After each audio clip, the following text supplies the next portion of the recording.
Since 2015, Pop Health Podcast has brought to you some of the best minds in healthcare, including leaders from government, not-for-profit, and investor-backed powerhouses, as they share successes, failures, and how our audience can move forward in today's constantly evolving healthcare world. Thank you for joining us for today's episode presented by 24 Hour Home Care.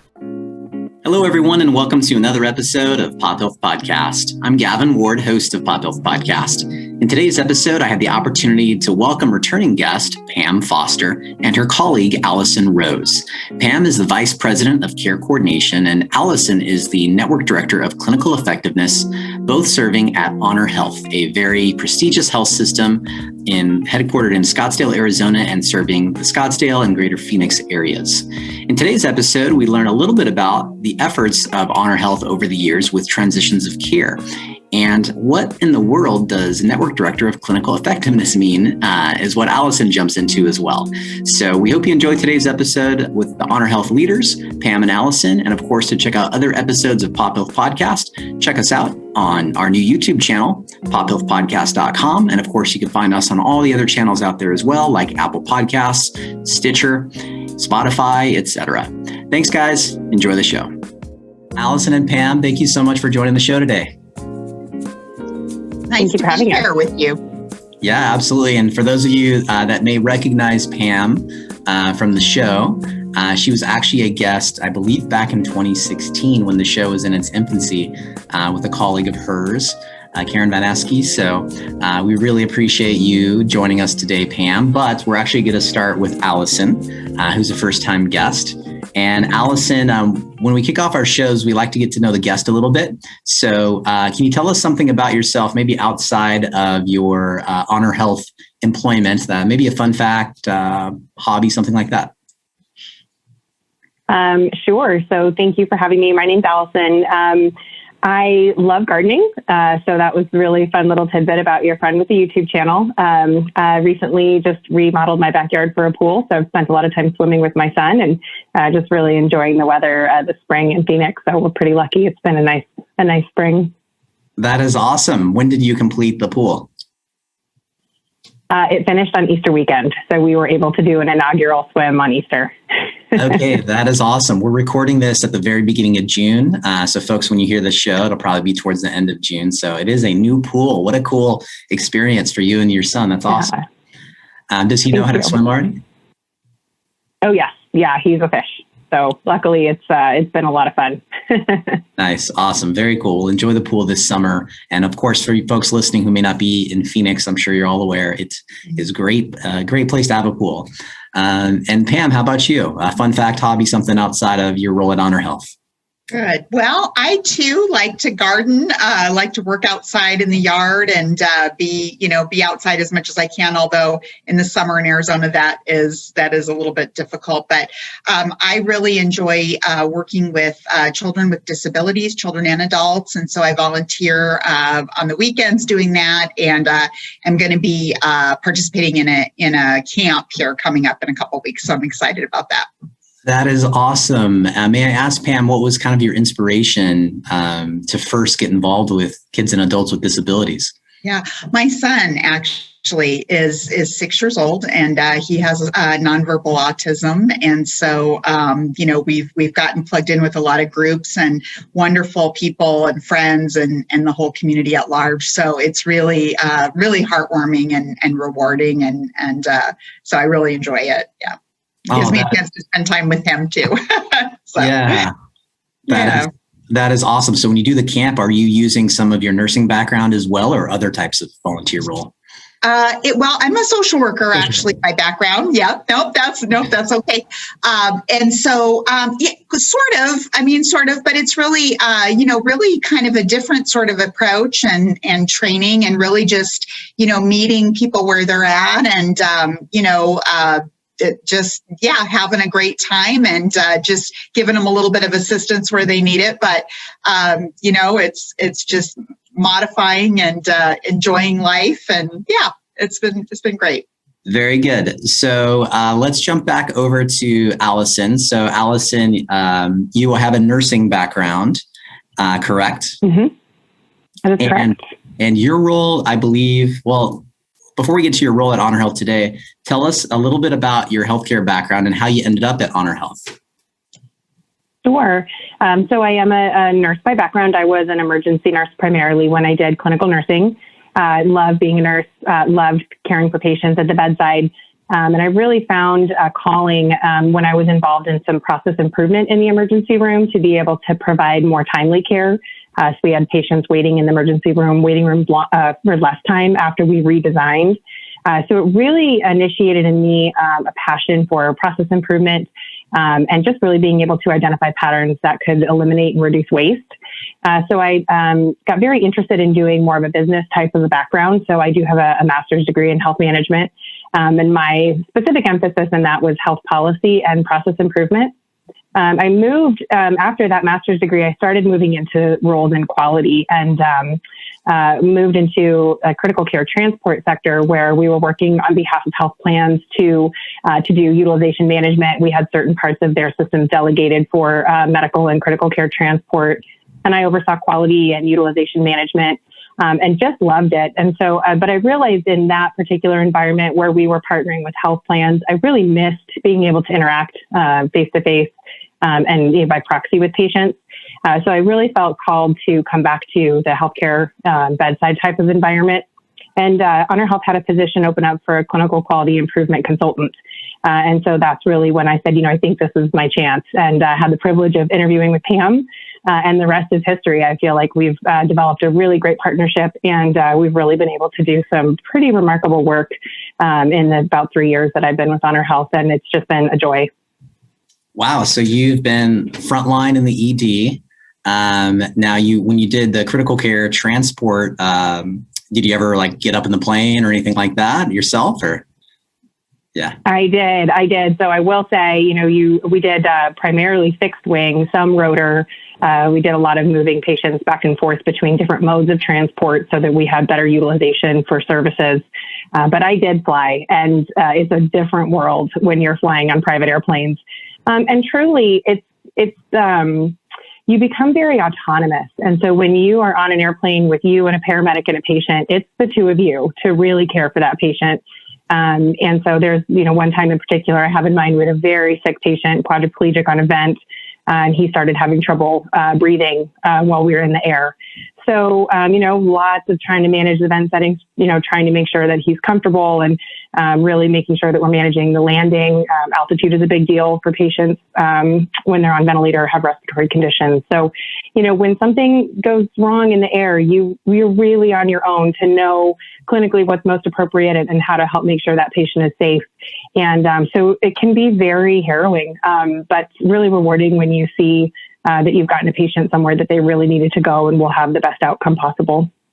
Yeah, that is, I appreciate you sharing that and some of the stress that comes with that. One of my best friend's wives was actually transferred there in Arizona via a helicopter, actually. But it was a critical situation. Unfortunately, she survived, but she had a very, positive experience with that type of work that you had previously done. I think a lot of us don't experience that in our lives because it does happen, but it's niche. I don't know if niche is the right word. Yeah, but no, it for sure is. And that's why we ended up trying to partner with health plans about how to help facilitate appropriate utilization. But certainly when you're in the air and someone's life is on the line, it changes how you perceive stress. And so I think, when we're looking at our day-to-day life and trying to implement process changes and the procedures for what we do here, my perspective on, critical situations and critical stress is probably a little bit different than somebody who maybe hasn't had the background that I've had, because there's definitely been times that the patient's life or death is on the line. So it definitely makes you grateful in a lot of ways for the luck and the joy that we have in our own lives. Awesome. Thank you very much, Allison, for sharing that experience with us and how you ended up at HonorHealth. Pam, you mentioned something about yourself earlier that I won't repeat as self-deprecating, but you are very knowledgeable and I would say a pillar in the case management world. You've been to a few different places, but you've been at HonorHealth for a while now. Tell us briefly how you ended up at HonorHealth. Yeah, so I have been in case management for, I just thought about this the other day. It's been over 25 years now. So I won't say how many years over 25, but suffice it to say a while. And so I worked at a local health system here in Phoenix for many years. And then in 2011, I transferred 2008, I transferred into the Mayo Clinic system and worked here at Mayo Clinic in Arizona. And then in 2011, went up to the Midwest and really worked in a regional role there for 5 hospitals. And so that was really a lot of fun. I loved that role. I learned a lot, and I think it really prepared me for taking on a bigger role here at HonorHealth. So I came from Mayo to HonorHealth back in 2015. So I've been here just about 6 years now. And, during that time, just really have went from bringing 2 health systems together in the early days to, I think, really refining our processes and our departments and sort of taking on a larger umbrella of care coordination. And so it's just been a real privilege to be able to create a really high functioning team, really robust processes, and I think, really delivering great patient care. So it's been really a privilege and an honor to be here at HonorHealth. Yeah, awesome. So you mentioned the 2 health systems. Many of our audience may not know who those were. Would you mind briefly talking about that? Sure. So back in, probably about 2013, I think John C. Lincoln Network and Scottsdale Healthcare came together to form a network. And then I think it was in 2014 they formally merged. And so then, a lot of the first parts of that are more legal and structural and that type of thing. And then in 2015, when I came on board, we were really starting to bring the 2 organizations together. And so that was sort of the focus in the early days. And a lot of our senior leaders were hired during that period of time and, formed a strategic plan and quality goals and those types of things to really help drive us forward. And so I think we've had a very good roadmap of looking ahead, and our board is very committed to quality outcomes. We have very lofty goals and robust, programs around achieving quality goals. And so one of the areas that Allison and I are both very involved in has to do with preventing readmissions. And so that's been one of the quality goals of the board for many years now. And I think we've made a lot of progress, and we just continue to set the bar higher every year. Awesome. And we'll get more into that and some of the work that you guys are doing to be effective in your roles. So many of our audience are from Arizona, but some are not. Some are from California, Texas, throughout the states. So briefly, this could be for either of you. Can you briefly share kind of in a nutshell what is HonorHealth today? And also, if one of you wouldn't mind sharing about the new Neuroscience Institute as well. Sure, I'd be happy to take that. So here at HonorHealth, we really are a fully integrated health system. We have 6 hospitals. We have a very robust medical group with about 400 practitioners. We also have a clinically integrated network that we're affiliated with Innovation Care Partners. You mentioned Karen Vanaski earlier. She works over there on that side. And they have they're an organization of about 2,000 physicians. So quite vast. We have multiple partnerships with surgery centers. We have a rehab hospital. We partner with Select to operate that. So we have multiple joint ventures and urgent care. So really, anything you can think of, we have within our network. We have a very large cancer center and research institute that we're affiliated with. And so we have a bone marrow transplant program. The only thing we don't, really the only 2 services we don't do are solid organ transplant and burn center. So those things we typically send out for, but other than that, you name it, we've got it. And we just opened, you mentioned the Neuroscience Institute. We just opened our Neuroscience Institute, or it was just dedicated a few weeks ago. And that is really going to be a full service center for treating neuro diseases. It's going to be neurosurgery, neurology there, physiatry, all the therapies, an infusion suite. So anything you can think of that would be revolving around neurological disease, the care will be provided there in terms of an outpatient basis. So we're super excited about that. And that was made possible through a very generous donor here in the Valley. So Mr. Bob Beauvais. So we're very grateful to him. Awesome. And I know I wasn't sure how to pronounce his last name. So one of the reasons, candidly, I asked you to talk about the Neuroscience Institute was hoping you would say his last name. So I appreciate that, Bob Beauvais.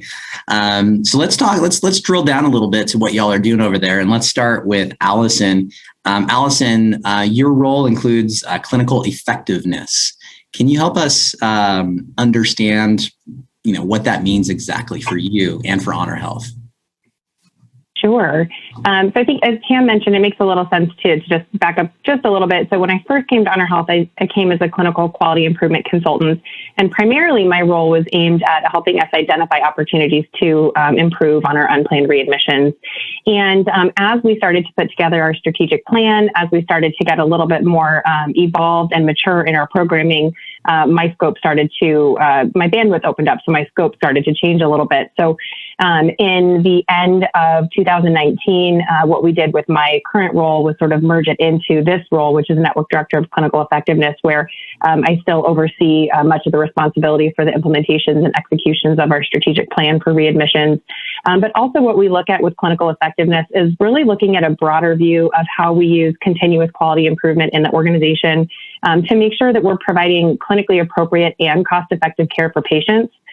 We look at different areas of the organization like pharmacy, radiology, and we make sure that we're not underutilizing services or overutilizing services, and that we're doing everything we can to really help drill into patients getting and achieving their most optimal health outcomes, and making sure that it's also done in a cost-effective way, both for the health plan and for the patient when you look at the financial implications there.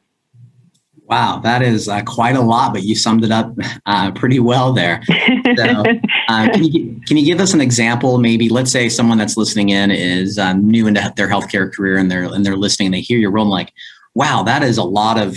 That sounds very important. But what's like a practical thing, or like a patient? Like, if I'm a patient, how would that impact me? What you do, basically? Yeah, so I can think of two very quick examples off the top of my head of some of the work I've been really involved in. So one of them is looking at appropriate utilization of radiology services. It does align with some of the CMS, which is Centers for Medicare and Medicaid Services, publicly reported data. And so we look at, are we using appropriate imaging techniques based off of the patient's clinical presentation? So an easy example would be, are we doing MRIs for low back pain when we haven't tried any other either diagnostic or therapy-based treatments? And so are we going directly into the most invasive or costly diagnostic service when really there could be other things that we could do on behalf of that patient?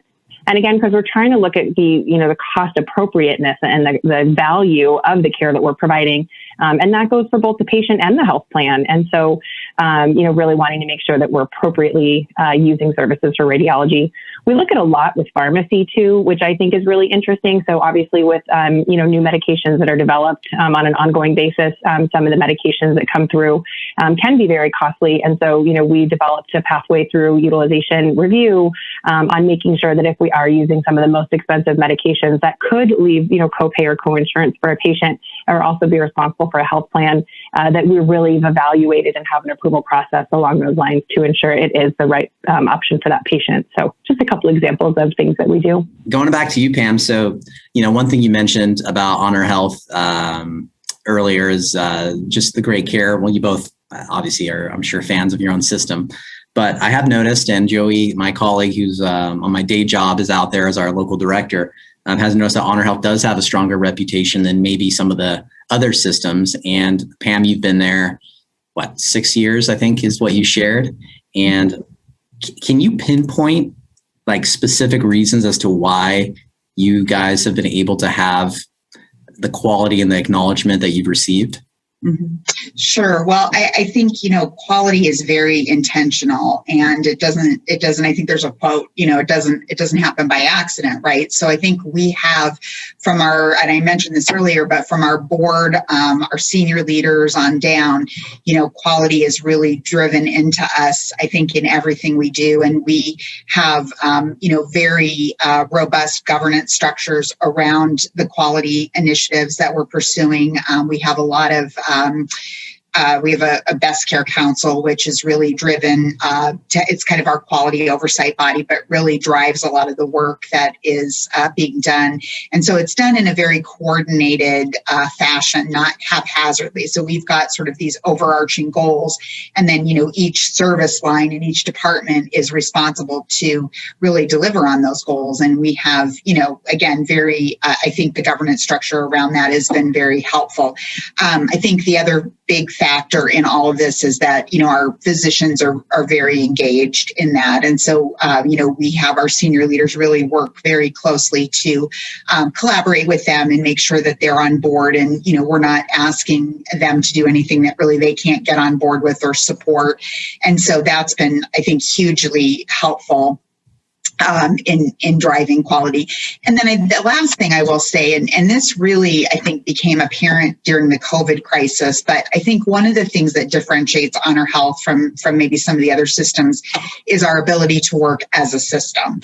And so, we're a nice size system. We're 6 hospitals, plus the medical group and all those other areas we talked about. But, we're within a pretty narrow geographical area, here in the Phoenix, Scottsdale area. So you're not talking about hours of distance to get between each site, but we're really able to move resources around pretty nimbly. And that was big help during COVID. I just can't tell you how much that really worked in our favor.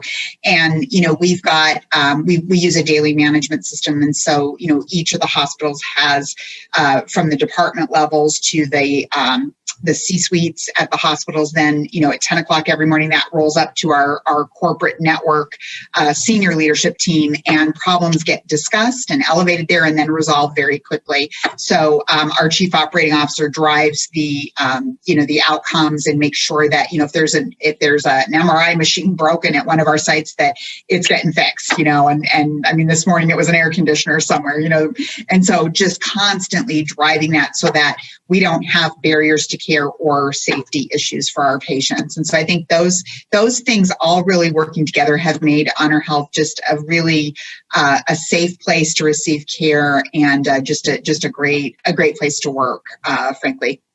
Awesome. Yeah, I know when I mentioned my friend earlier when speaking with Allison and the emergency helicopter ride, I know that I did say, hey, if you can make it to HonorHealth, that's where you want to go. So yeah, no problem.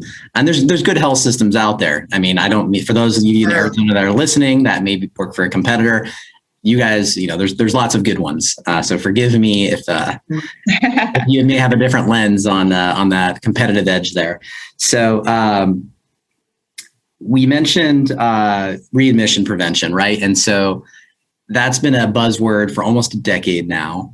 And I know neither of you have been there that long, but I wanted to see, this could be for either of you, so Allison or Pam, what clear steps have you made over the last decade in regards to readmission prevention that you can touch on? Mm-hmm. Yeah, well, I'll kind of start, and then I'll hand it over to Allison. She's been really hugely helpful in driving a lot of the initiatives. But I think early on, we set a very high goal back in 2015, and that was to reduce our overall readmissions by 20% by the year 2020. And so, we sort of started off trying to make little tweaks here and there to do that. And I think, we made little improvements. The first year I was here, we had some improvement. It was small, but at least we were getting on our way. And then in the year 2016, we slipped back a little bit. So I think, 2016, 2017, we were still really trying to do the right things. We were trying to kind of rely on the department levels, but really didn't have we didn't have a great system approach. So that system approach I was talking about earlier, I think was really pivotal in helping to move readmissions. The other thing was I think we had to make some big investment in some transitional care programming and some other programs. So I'm going to let Allison talk about those. But we came together, it was in 2018, we came together and had a summit of stakeholders. And at that time, Allison was just joining us. And one of the things that I had requested prior to that summit was that we invest in someone who can really help us drive this quality. And that was Allison's role at that time. So we came together as a key stakeholders within our organization, about 100 people. We spent a whole day locked up in a room, really dissecting the problem and then figuring out a strategy to move forward. So I'm going to hand it off to Allison. That's where she came in and saved the day. Allison, sorry to interrupt, but I want to ask a question about Allison's role really quickly. So, and how it was created. So thanks for letting me jump in here really quickly, Allison. So Pam, you created the role, correct? Yes, basically. So it was myself. I requested the funding for the role, and working in conjunction with the quality department, we really kind of developed this quality consultant role to help with readmission work. And it was a little different than a lot of the other quality consultant roles that we had, because those were really more around service lines like cardiology or women's health, that type of thing. So Allison sort of was really a trailblazer because she really helped us create the role. And so, and Allison's personality, rather than just being, it's sort of a data cruncher and looking at charts and graphs, no offense to any quality people, that's not what they do, but they can sort of be, they get into the reporting of the information, but she really was a doer. And so she really helped us to not only, plan, do, and study, but also to act. And so in that PDSA, model, she was really kind of involved in all of it. And so that was really, kind of our early vision for the role, but she took it to another level. And so I think that really drove a lot of our success. Oh, look at that. Look at that. Nice. All right, Allison, come on. Very, very kind words. Oh, thank you. I think I had mentioned earlier when I interviewed for the role, the clinical quality improvement consultant position had been posted, and I had really been reflecting and wanting to come back into this system of healthcare. So I saw this job come, and I just said, I think this is the right move for me. So I came and I interviewed with Pam, and I had my binder of all the different things I had done before, and it just was a wonderful interaction. And so I think we kind of knew that it was going to be a good fit right from the beginning. And then Pam mentioned, that we had the Readmission Summit. So my first day at HonorHealth was technically June 25th. The Readmission Summit was June 10th or something like that. And so I had actually, put my notice in at my other job, but I took a PTO day to come to the summit. And so I was introduced at the summit as this new person who was coming for readmissions. And as Pam mentioned, there was like at least 100 people there, seniors, and it was very overwhelming, but I was so excited to come, and you could just feel the energy around wanting to improve this particular area. And one of the things that's become really apparent for me is that part of the reason that we had been successful in the work that we were doing was because we were really given dedicated resource. That came in my position. It came with the executive leaders feeling very strongly that they wanted us to be successful. So when we had, issues to escalate or budget requests to have, we had the support for that. And so we really were able to implement what I personally think is some pretty important and really outside of the box kind of thinking for some of the work that we've done. And I think in some of the areas, I do feel like we've been a little bit ahead of the game, especially when we were looking at things now like social determinants of health. So to take just a little bit of a step back, when I came in as a clinical quality improvement consultant, the physician executive who oversees a lot of the work, his name is Dr. Brian Sidoti. So he, Pam, and myself worked very closely together on what we could do from a physician perspective, a transitional care perspective, a case management perspective in the hospital. And we put together a strategic plan. And so we really had this sort of 3 to 5 year strategic vision where we wanted to improve physician handoffs at discharge, whether it was to home or to another facility like skilled nursing or acute rehab. We looked at how we could improve or even build a transitional care program and what that entailed and what kind of safety net we could develop for patients when they're leaving the hospital. We were looking at how we could standardize how we do discharge planning. So one of our largest initiatives for that plan has been standardizing discharge planning rounds, which we sort of affectionately call team rounds at HonorHealth. And then one of the other things that we did was really trying to have a system in place to identify our really high utilizers so that we could have real-time notification of patients who likely need some additional transition planning, either right from the very beginning of their emergency room stay, or perhaps they've had significant transitional care planning and we need to transition them out of the emergency room back in so that they don't end up back in the hospital. So we've shown some pretty significant impact from our complex patient management plans, which is what those are. And our big initiative that we started, and it was the very first thing that we were able to execute, was our transitional care program. So we got resourced for transitional care nursing. We do also have a transitional care social worker. And we contracted with a third-party vendor for nursing support. So we place an outbound phone call to almost 100% of patients who leave our organization from an inpatient status, an observation status, and some outbound extended recovery. And it takes usually within the second day they get home. Just a little bit after that 24-hour mark is when our nurses usually get in touch with them. And we really review, how they're doing. Did they transition okay? Were they able to get their medications? And I had mentioned before during this time, which was the very beginning, it was February of 2019, we built a custom, documentation template in our electronic health record.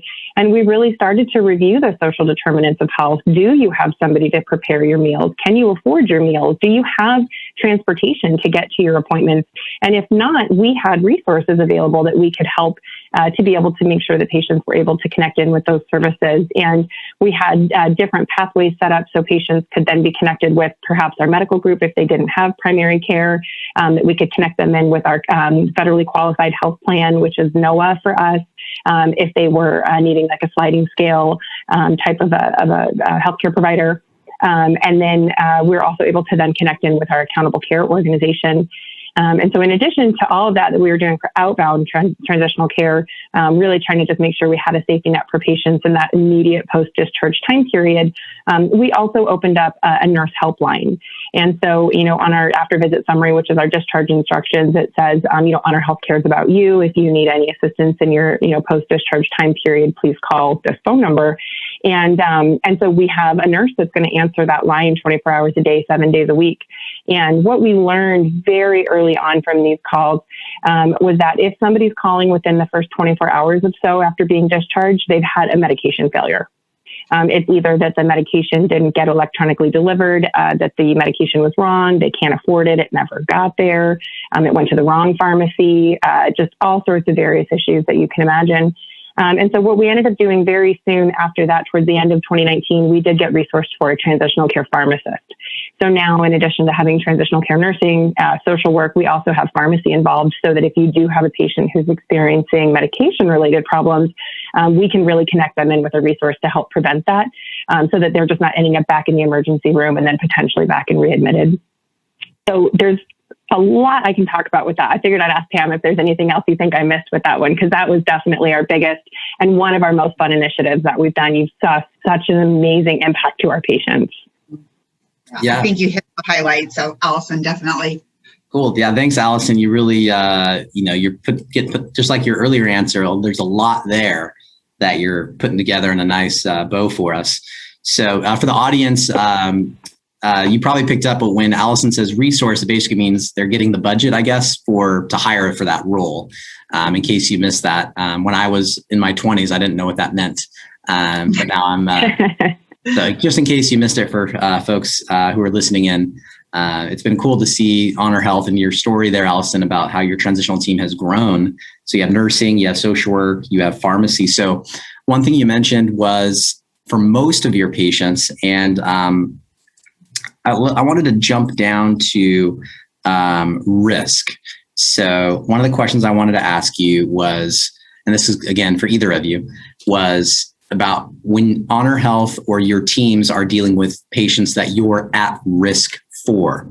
Can you, again, a lot of folks that listen aren't necessarily, 15, 20 years in. Can you share what does that mean if you are at risk for your patients? Mm-hmm. So, I can take that, Joey, or Gavin. No problem. Sorry about that, Gavin. I'll take All that. good. Yeah. So we do have populations that we are at risk for, and really, for HonorHealth, in our system, those patients are managed by our clinically integrated network, Innovation Care Partners. But essentially, that means that if their care costs more than we would expect it to, then, we really would share in the liability of that. So, a lot of these plans that we work with have what's called shared savings. So we really are trying to lower the overall cost of care for the health plan, for Medicare, for CMS, and for the hospital system, the health system. So, as we work together to do that, we are trying to create a better experience, better outcomes at a lower cost, really achieve, what Dr. Berwick called the triple aim several years ago. And so really that's what that's all about. And when we do that, it gives us resources. We sort of have, some upside on that. And so that gives us resources to be able to do the things that Allison was talking about.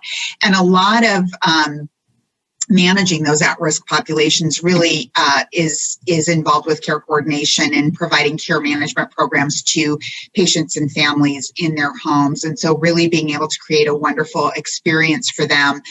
Many people have difficulty navigating the healthcare system. And so, ICP employs care coordinators and transitional care managers to help do that. And so these patients have somebody that they develop a relationship with over time that they can really count on to help get them through either their episode of illness, or oftentimes it's a chronic illness. And so, they have ongoing support. And so that all of that savings really allows us to be able to deliver on that triple aim and what we're all hoping to do.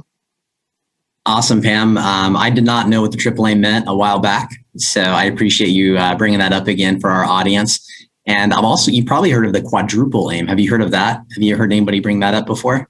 I have heard of it, but I'm going to take a minute to embarrass myself, and I forget what the fourth point of that is. Yeah, I don't know if Allison knows, but I think it's staff as well. Oh, Staff yeah, that makes sense. Yes, we're feeling that now. So I would fully, yes. I was about to start Googling. I was like, I don't know. Nice. But I appreciate you, Pam, bringing up the triple aim, which I know is a big thing. Mm-hmm. But if for folks out there, if you ever hear quadruple aim, that also includes staff satisfaction as well. So I wanted to ask, you mentioned Innovation Care Partners as a key partner there at HonorHealth. Are there any other plans or groups that you have strategic relationships with that you think are worth mentioning in today's show? Mm-hmm. Innovation Care Partners really manages all of that for us. So they tend to be the ones that do that, but we do participate in the CMS bundled payment initiative. So that's in an advanced form of that. So we really are taking risk for certain groups of Medicare patients in a 90-day period, really trying to lower the overall cost of care and increase the quality and the experience for those patients. And so that's been something that we've been involved in for the last few years, and I think is continuing to get better over time. And we're learning a lot. We work with a partner to help us, understand the outcomes and the data, and to really improve handovers of care and just the whole transitional care period. We work with the post-acute communities through that process very closely, and we have between HonorHealth and Innovation Care Partners, we have an aligned network of post-acute providers that includes long-term care hospitals, rehab hospitals, skilled nursing facilities, home health agencies, hospice and palliative care, and we're starting to get into looking at aligning a mental health network around us as well. So lots of, really full spectrum, but, Karen Vanaski's team, she has transitional care managers in those facilities and working with those post-acute partners to, really create a better experience for those patients and make sure that they have quality outcomes. was, what we really had tried to do with telehealth and COVID. And so, we had partnered with the telehealth programs in particular. So when I was reading your email, Gavin, that was something that came up for me about partnerships that we've really tried to leverage. So I don't know if that's maybe something you want to talk about. Yeah, definitely. Yeah, please, if you want to jump into how you leverage telehealth, go for it. Early in the days of the pandemic, our medical group had to figure out how to see patients via telehealth, and they did that very successfully, very quickly. And our patients, I think, adapted to it much more easily than I expected them to. So we had a very great reception to telehealth with the medical group side. And so we really started to then, look to see how we could develop other use cases for telehealth in the home health environment. We started using telehealth, and we had worked with a third party with some disease management programs pre-pandemic. And so when we were surging, last summer, so it was just right about this time last summer, we started seeing, high census and high COVID numbers. We reached out to that partner to see what we could do to try to prevent hospitalizations and, maybe people who were sort of, coming into the emergency room, they were COVID positive, going home with oxygen, sort of on the cusp of needing to be admitted, but really thought maybe we could manage them at home with a little bit of support. We reached out to this vendor and really, created a model like that. And so we ended up serving between 400 and 500 people in a year's time on that program with COVID. And so those patients were monitored very closely. They were sent equipment to do some self-monitoring at home, and then had a nurse checking in on them daily to make sure that they were doing okay. And then if there were any problems or any cares that needed to be coordinated, the nurse would reach out to the PCP or whatever other specialist maybe the patient had on their case, and really try to coordinate things and prevent hospitalizations. It also helped us to send patients home a little bit earlier from the hospital to free up beds. So that was really a great experience. And I think, besides telehealth, really sort of showed us what remote patient monitoring can do and what the possibilities are for that. Yeah, that makes a lot of sense. I had my first telehealth visit during the pandemic. I never thought I would do telehealth, but it worked out. So, was there so I know CMS gave some flexibility due to the pandemic, but were there any other internal policies or policies at HonorHealth that you were given much more freedom and autonomy to do things that you were never done before during the pandemic? I think, around telehealth, we had some specialists that were, in the early days, trying to preserve PPE, and keep a certain amount of people out of the rooms. Some of the problems that we were facing changed over time. But I think being able to do some telehealth in the hospital. So the provider didn't actually have to go into the room, but being able to just, have the conversation. Like, for example, psychiatry was a big one, that they really don't have to lay hands on the patient necessarily, but being able to do that via telehealth was a big help for that. So I think there were we had a lot of flexibility, during the pandemic. Some of that has lifted now, but we were able to, in other realms beyond telehealth, we were able to move patients much more quickly because the payers actually worked with us very closely, provided waivers. So normally they would require authorization for certain post-acute services, and we were able to bypass that because they were really working with us to try to create beds for the community. So that was a big help. CMS, as you know, Medicare, Medicaid has many waivers that we're still under at the moment. We're still under a public health emergency there. So we were able to bypass the 3-day requirement for skilled nursing placements and things like that. Home health got some waivers that some are now permanent, where we are able to have advanced care practitioners sign off on the plan of care home health. So that's been a big help. So there's been a lot of things, just, I think, it was not lost on me or anyone, I don't think, who works in this world, how quickly, we were able to do things. And some of us, for example, just yesterday, I think a bill was introduced to eliminate to allow the observation nights to count toward the 3-night stay for skilled nursing facilities. And that bill has been introduced for several years now. In fact, the American Case Management Association has been partnering with different key stakeholders to try to move that bill forward. But it was not lost on me that, in a public health crisis, boy, we could get that changed like that. So, the flexibility of the pen and the ability to, really move things that seem to have deep roots. And so, I think there's going to be some conversation, at the federal level and state level about, gosh, maybe we need to be a little bit more flexible in thinking about how we can do things differently. And, what did we learn from all this, and what is going to be optimal in helping us to move forward and meet these goals and outcomes that we all want, and maybe changing some of these long held regulations that sort of hinder us at times will be one of the benefits from the pandemic, one of the few benefits. But I think that we'll see. Yeah, hopefully we'll see some of that. Nice. Allison was crossing her fingers for those of you that are listening in, and Pam was mentioning hopefully some of these changes are permanent. That is nice. Let's see if there's anything else. I prepared a ton of questions I wanted to ask you folks. As I'm looking through those, is there anything else, Allison or Pam, I know we prepared for today's episode that I'm missing or that you wanted to touch on about your work at HonorHealth before we wrap up?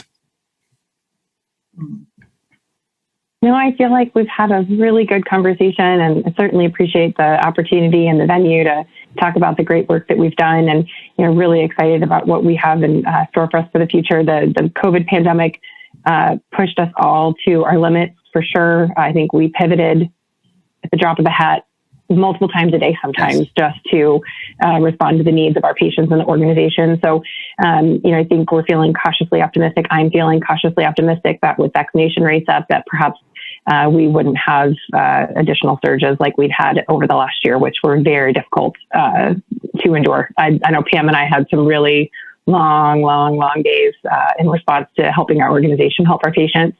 And so I think there's just a lot of really good work to be had ahead. And we're really excited to be able to get refocused and really dive back into what we're doing for our patients. Awesome. Thanks, Allison. How about you, Pam? Any final words? Yeah, I just, I agree completely with Allison. She said it so well. And the other thing I think that really was a positive, and our CEO asked us this not long ago. He said, what should we not change, coming out of the work that we did with the pandemic? And, one of the things that I think was so great for us was the ability to work with our community and our community partners and our other hospital systems in the Valley and post-acute partners. And we, our quality improvement network here in Arizona, I believe they cover California too, but Health Services Advisory Group, they actually were just spearheaded getting all of us together, and we're still having these calls regularly just to talk through issues. And our Department of Health Services did just a phenomenal job. I have nothing but compliments for them. They stood up services very quickly. When Northern Arizona was surging, they stood up a surge line, and we were able to offload those hospitals from Northern Arizona and quickly rallied as a community to take care of our state.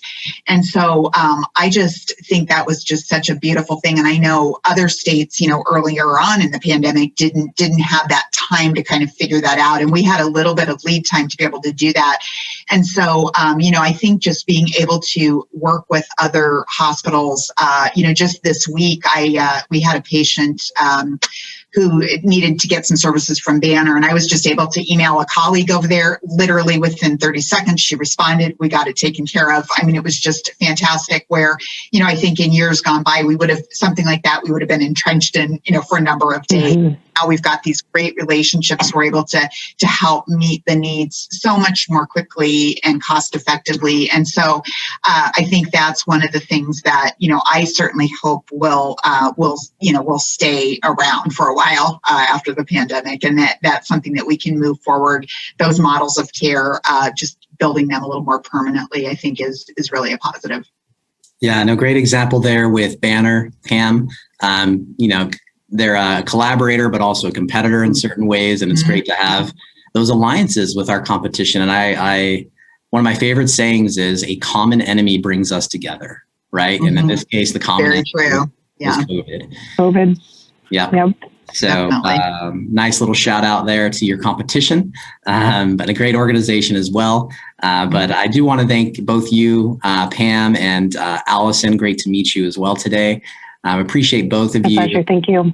You're welcome. Appreciate both of you sharing your insights, your energy, your wisdom with our audience of healthcare professionals. And hopefully, years to come, we can see you both grow. I know, Pam, you've been involved in quite a bit in case management with American Case Management Association.